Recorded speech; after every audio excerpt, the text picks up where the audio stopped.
Welcome to Odisha News 27. Rayagada जिला एक आदिवासी अधूषित अंचल।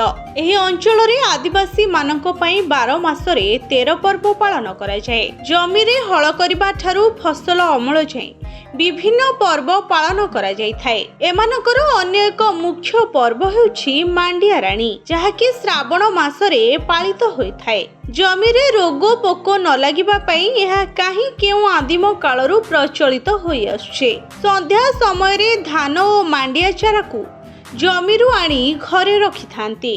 सकाळु गाँर दिसारी ओ जानी ग्रामदेवी ठारे आगुरु आनी रखिथिबा धान ओ मांडिया चारा को समस्तଙ୍କୁ आनिबा पई कहि थांती। सेही चारा को नडिया कुकुड़ा पारा आदि पूजा करी बेजुणी लागी गाँर जानी सामंत घर को युवक युवती माने नाच गीत बाजा बजाई महाआडंबर रे पालन करथांती।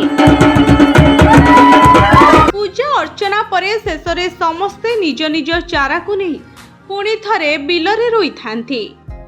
रानी पर्व सीडा बराम वर्ष को गुत्तर फोर फार उचुटा मा रोकमी मोर ताकु ना दरिकिना मा रोकमी ना दरिकिना आमे मांडिया रानी दानो मांडिया मिसाई किना ताकु आसी गोरे आनिकिना रोकरु आदि सरदा हेरा सुंदर हेरा होय आमे सीडा पुणी आमे पूजा करे पुणी आमे दादा आगरे टु अछि पुणी आमे बोरकिना थिबु बोरकिना रोइबु सेथ बाइबर आमे पूजा। रायगड़ा जिले में बसवास करुथुबा झोड़िया पेंग और कंध संप्रदायर लोक माने एही पर्व को पालन करिथांती। एहाकू आमे एक प्रकार नुआखाई पर्व बोली मध्य कहि परिबा। एटा हलछि मांडिया रानी बोलवा पर्व।